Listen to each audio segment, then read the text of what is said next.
आप देख रहे हैं अमेज नाउ। गंगा, यमुना, राप्ती और गोमती के तटवर्ती इलाकों से खबरें आप तक। नमस्कार, सत्य घटना के नए अंक के साथ मैं सुगंधा। शुरुआत करते हैं आज की मुख्य घटनाओं से। गोरखपुर पहुंचे सीएम योगी ने 31,617 करोड़ लागत की कई परियोजनाओं की दी सौगात। प्रश्न पत्र लीक होने के कारण निरस्त हुई 2021 यूपी टेट की परीक्षा। गोरखपुर में मामूली विवाद में चली गोली से 2 की मौत, 1 की हालत गंभीर। खेल विभाग उत्तर प्रदेश द्वारा आयोजित ब्रह्मलीन महंत अवैधनाथ तृतीय अखिल भारतीय प्राइज मनी पुरुष कबड्डी प्रतियोगिता का हुआ उद्घाटन। और बलिया के पचखोरा ब्लॉक के एएनएम सेंटर परिसर में लापरवाही का नमूना, कोविड टीकाकरण के बाद सरेआम फेंका गया नीडल। और अब सत्य घटना विस्तार। उत्तर प्रदेश के मुख्यमंत्री योगी आदित्यनाथ आज गोरखपुर पहुंचे, जहां उन्होंने गोरखपुर विश्वविद्यालय में आयोजित एक कार्यक्रम के दौरान गोरखपुर वासियों को कई परियोजनाओं की सौगात दी। आपको बता दें कि सीएम ने कार्यक्रम के दौरान 31,617 करोड़ की परियोजनाओं का लोकार्पण और शिलान्यास करने के साथ ही उन्होंने वहां उपस्थित लोगों को संबोधित भी किया। 1,000 रुपये की इन सभी परियोजनाओं के लिए आप सभी जनप्रतिनिधियों को और गोरखपुर के जिन जिन क्षेत्रों से ये परियोजनाएं हैं उन सभी क्षेत्र के नागरिकों को मैं हृदय से प्रदेश शिक्षक पात्रता परीक्षा 2021 की रविवार को होने वाली परीक्षा को निरस्त कर दिया गया है। बताया जा रहा है कि ये कदम सोशल मीडिया पर कथित प्रश्न पत्र के वायरल होने के बाद उठाया गया। आपको बता दें कि आज उत्तर प्रदेश शिक्षक पात्रता परीक्षा 2021 की परीक्षा 2 पारियों में विभिन्न जनपदों में होने वाली थी। कई परीक्षा केंद्रों पर भी अभ्यर्थी पहुंच चुके थे। इसी बीच परीक्षा शुरू होने के पहले ही सोशल मीडिया पर कथित प्रश्न पत्र वायरल होने लगा। प्रश्न पत्र वायरल होने की जानकारी होते ही उत्तर प्रदेश पुलिस हरकत में आ गई और एसटीएफ ने अपनी जांच शुरू कर दी। वहीं गोरखपुर जनपद में परीक्षा केंद्रों पर परीक्षा देने आए परीक्षार्थी भी निराश हैं। उनका कहना है कि परीक्षा निरस्त होने से उनकी तैयारियों पर भी प्रभाव पड़ेगा।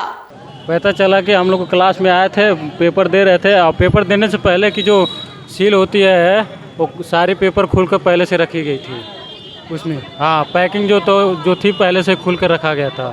ठीक है, आप कम से कम कितने बच्चे हैं तो जो 70, 80, 90 क्वेश्चन मार चुके थे। और उसके बाद क्या है, आए हैं बोल रहे धीरे ऐसे कि पूरे प्रदेश के पेपर लीक हो गई है। इसमें अधिक से अधिक लोग क्या है कि उन लोग का है जो इस बार उम्र ही ख़त्म हो गया है। तैयारी बहुत अच्छी थी, पेपर भी अच्छा ही चल रहा था, फिर अचानक पता चला लीक हो गया। तो वहीं उत्तर प्रदेश के बेसिक शिक्षा मंत्री सतीश चंद्र द्विवेदी ने कहा कि यूपी एसटीएफ को जांच सौंपी जा रही है। दोषियों की पहचान कर विधिक कार्रवाई की जाएगी। यूपी टीईटी की परीक्षा के पेपर लीक होने की सूचना मिली है, इसलिए दोनों पालियों की परीक्षा तत्काल प्रभाव से निरस्त की जा रही है। पुनः 1 महीने के भीतर अभ्यर्थियों से बिना कोई शुल्क लिए परीक्षा पुनः कराई जाएगी। एफआईआर कराने के निर्देश दिए जा चुके हैं और यूपी एसटीएफ को जांच सौंपी जा रही है ताकि दोषियों को चिन्हित करके उनके खिलाफ कड़ी कार्रवाई की जा सके। गोरखपुर जनपद के झंघा थाना क्षेत्र स्थित जद्दूपुर में मामूली विवाद में गोली चलने से 2 की मौत हो गई, जबकि एक गंभीर रूप से घायल हो गया, जिसका इलाज मेडिकल कॉलेज में चल रहा है। घटना की सूचना मिलते ही झंघा पुलिस के साथ ही अन्य आलाधिकारी भी मौके पर पहुंचकर मामले की जांच में जुट गए। घटना के संबंध में मृतकों के परिजनों ने बताया कि बच्चों के विवाद में दबंगों ने इस घटना को अंजाम दिया, तो वहीं पुलिस आरोपियों की तलाश कर रही है। फिर से ये लोग दोबारा चढ़ के आए और एक बंदा जिसका नाम गुलशन निषाद था, उसका घर का नाम हमें शायद नहीं पता है, शायद गुलशन निषाद ही हो सकता है। उसने फायरिंग करना स्टार्ट कर दिया, जिसमें वो एक बार फायर किया तो विशाल यादव नाम का एक मेरा भाई जो तुरंत उसको गोली लगने की वजह से ऑन द स्पॉट डेथ हो गई। उसके बाद उसने दोबारा फायर किया तो मेरे बड़े पापा राम किशन यादव का ऑन द स्पॉट डेथ हो गया और मेडिकल ले आते डेथ हो गया। यहाँ आज दिन में किसी बात को लेकर 2 पक्षों में मामूली बात को लेकर विवाद शुरू हुआ है और विवाद चलते चलते एक पक्ष ने दूसरे पक्ष के विरुद्ध अपने लाइसेंसी बंदूक से गोली चलाई, जिसमें 5 लोगों को लगे गोली। अस्पताल में 2 लोग उसके गोली के शिकार बन गए, उनकी मृत्यु हो गई। बाकी 3 लोग का उपचार चल रहा है। अब यहाँ हम सब लोग हैं, पुलिस फोर्स यहाँ आए हुए हैं कि क्या विवाद था, उसका इतना बड़ा क्या कारण था, उसकी जांच पड़ताल चल रही है और गिरफ्तारी के लिए प्रयास चल रहे हैं और एफआईआर लिखवाने की भी प्रयास। यूपी टेट परीक्षा का प्रश्न पत्र लीक होने के बाद शासन द्वारा परीक्षा रद्द की गई, जिसके बाद इस पर राजनीति भी शुरू कर दी गई। इसी क्रम में आज एनएसयूआई के प्रदेश उपाध्यक्ष योगेश प्रताप सिंह के नेतृत्व में गोरखपुर विश्वविद्यालय के मुख्य द्वार पर विरोध प्रदर्शन किया गया और एसीएम के माध्यम से राज्यपाल महोदय को ज्ञापन भी सौंपा गया। इस संबंध में छात्र नेता योगेश सिंह ने कहा कि इस सरकार में अधिकारियों की मिलीभगत से सारे पेपर लीक हो रहे हैं। आपको बता दें कि इस वक्त में इस गोरखपुर जनपद में बहुत दूर दूर से चल करके छात्र परीक्षा देने आए थे, लेकिन इस प्रकार से लगातार एसएससी की परीक्षा हुई, पीएसआई की परीक्षा हुई, रेलवे की परीक्षा हुई, ऐसी कोई परीक्षा नहीं हो रही है जो परीक्षा लीक नहीं हो रही है। हमारी मांग है कि इस उत्तर प्रदेश के अंदर जिस प्रकार से शिक्षा माफियाओं ने पूरे तंत्र को जकड़ कर रखा है, उससे निजात दिलाया जाए और जो हमारे शिक्षा मंत्री हैं उनके ऊपर कार्रवाई हो। खेल विभाग उत्तर प्रदेश द्वारा आयोजित ब्रह्मलीन महंत अवैधनाथ तृतीय अखिल भारतीय प्राइज मनी पुरुष कबड्डी प्रतियोगिता का उद्घाटन आगामी 1 दिसंबर को रीजनल स्पोर्ट स्टेडियम में किया जाएगा। इस बात की जानकारी खेल निदेशक एवं पूर्व हॉकी कप्तान आरपी सिंह ने दी। इस दौरान उन्होंने हमारे संवाददाता पंकज श्रीवास्तव से बातचीत में कहा कि पूर्वांचल के खिलाड़ियों को बढ़ावा देने के लिए ये आयोजन किया जा रहा है। मेरे साथ हैं पूर्व हॉकी कप्तान और खेल निदेशक आरपी सिंह जी। हम उनसे बात करते हैं कि खेल को बढ़ावा देने के लिए कितना प्रयास हो रहा है और क्या कार्यक्रम यहाँ आयोजित हो रहा है।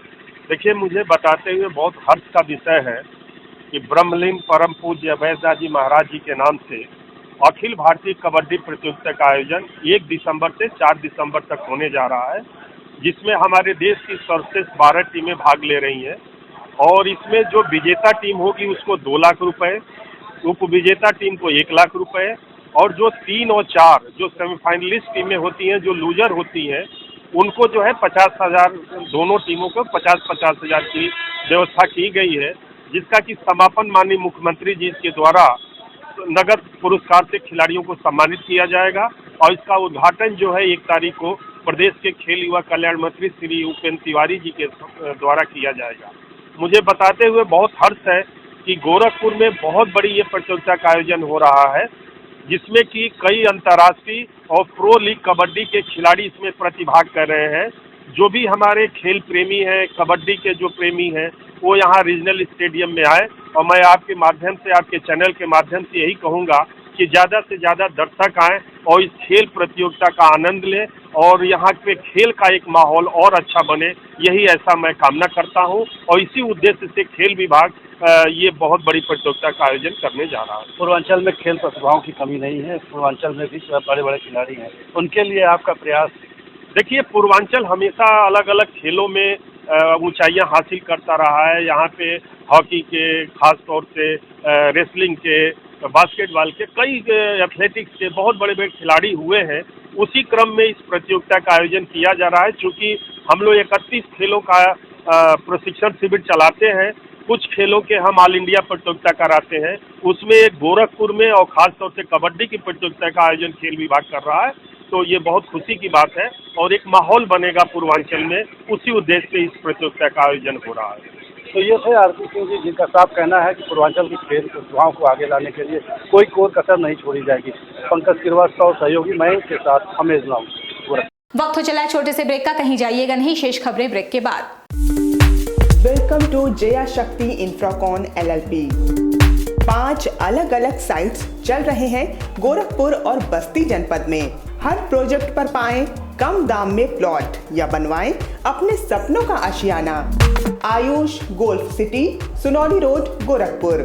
Ayush Residency, Karjaha, Gorakhpur. Ayush Smart City, Sonbarsa, Gorakhpur.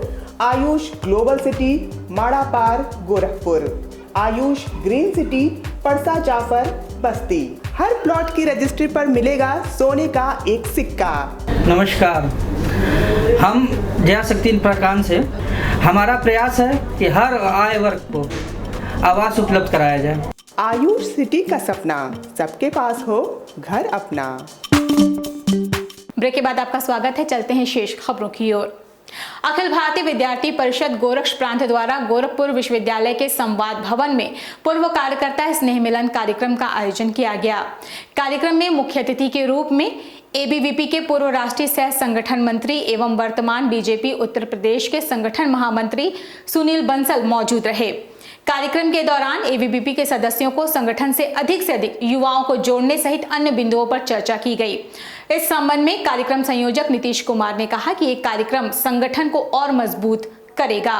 1949 से लेकर अभी तक काम कर रहे हैं। वर्तमान के जो कार्यकर्ता हैं वो पूर्व के कार्यकर्ताओं से जो समाज के विभिन्न क्षेत्रों में राजनीतिक हो गया, सामाजिक हो गया, शिक्षा का क्षेत्र हो गया, तमाम क्षेत्रों में बड़े बड़े पदों पर काम कर रहे हैं। कहीं ना कहीं वर्तमान के संगठन के लिए कहीं ना कहीं एक मूल आधार बनते हैं और वर्तमान के कार्यकर्ताओं के लिए प्रेरणा का स्रोत बनते हैं। इसलिए एक समागम का कार्यक्रम आज यहाँ आयोजित किया गया है। खबर यूपी के बलिया से है, जहां गरवाड़ ब्लॉक के पचखोरा एएनएम सेंटर पर चल रहे कोविड टीकाकरण मुहिम के अंतर्गत टीका लगाने के बाद सेंटर के प्रांगण में ही सरेआम निडल फेंके जाने का मामला सामने आया है।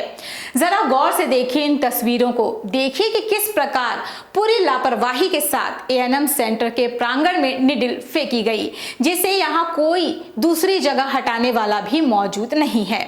जब इस संदर्भ में सेंटर की जिम्मेदार बीएसडब्ल्यू रीना से पूछा गया तो उन्होंने कहा कि मैं इस सेंटर पे नहीं थी, यहाँ पर किसी और की ड्यूटी थी। अभी देखा गया कि आपके सेंटर के प्रांगण में जो कोवैक्सीन का जो टीकाकरण किया जा रहा है, इसका नीडल सरेआम फेंका गया है।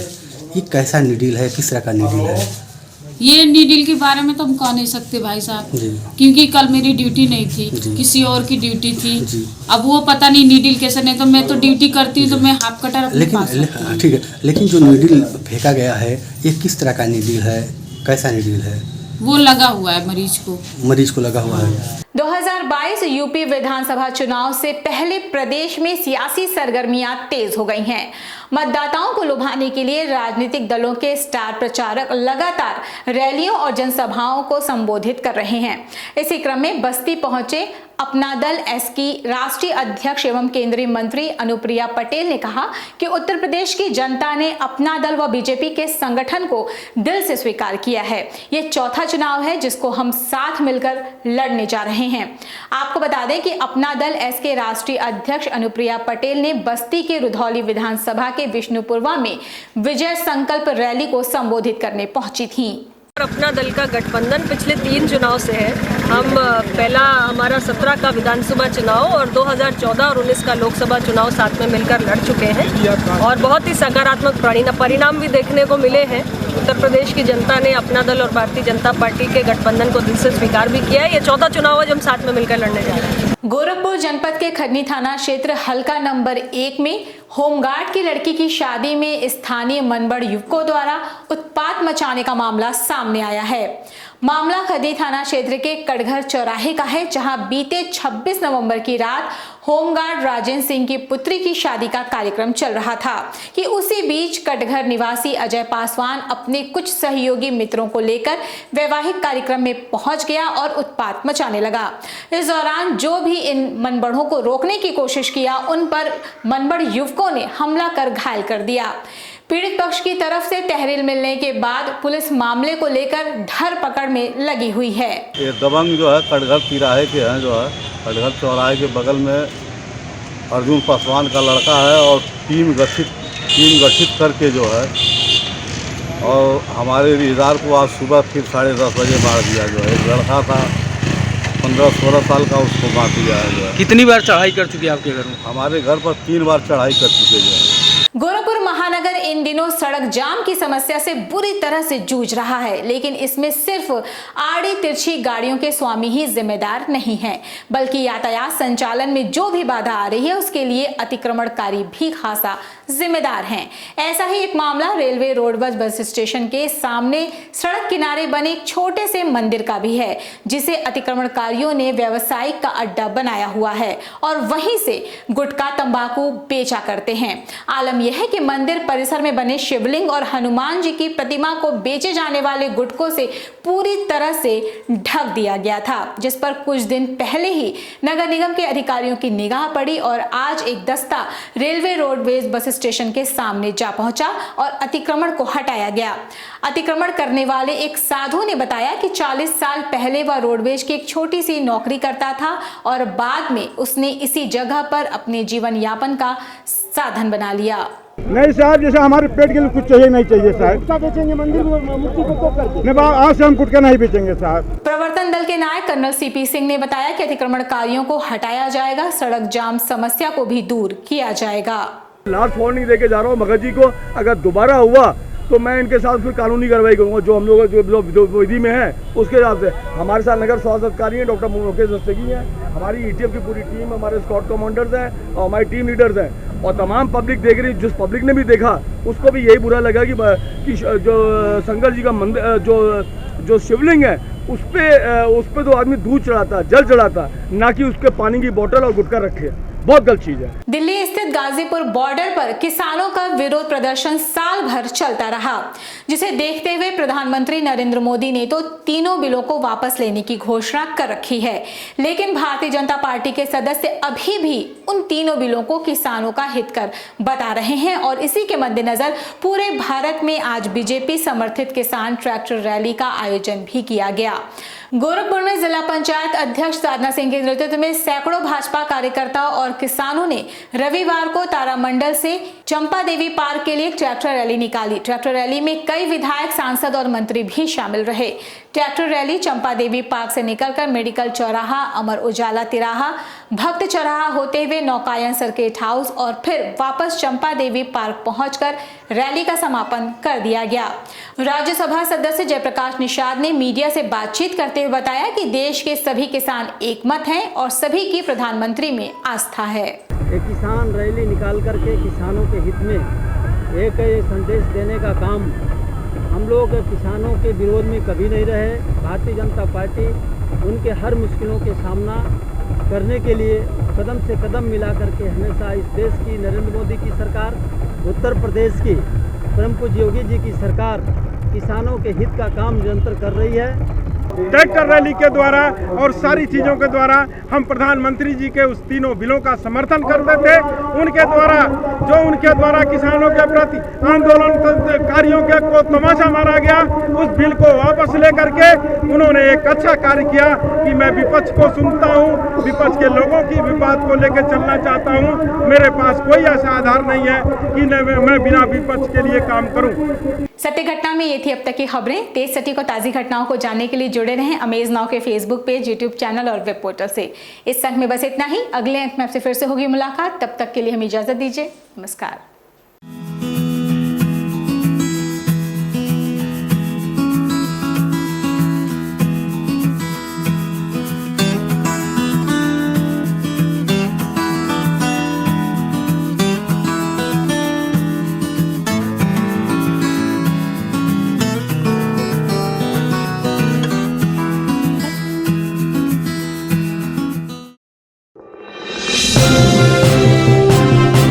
आप देख रहे हैं अमेज नाउ। गंगा, यमुना, राप्ती और गोमती के तटवर्ती इलाकों से खबरें आप तक।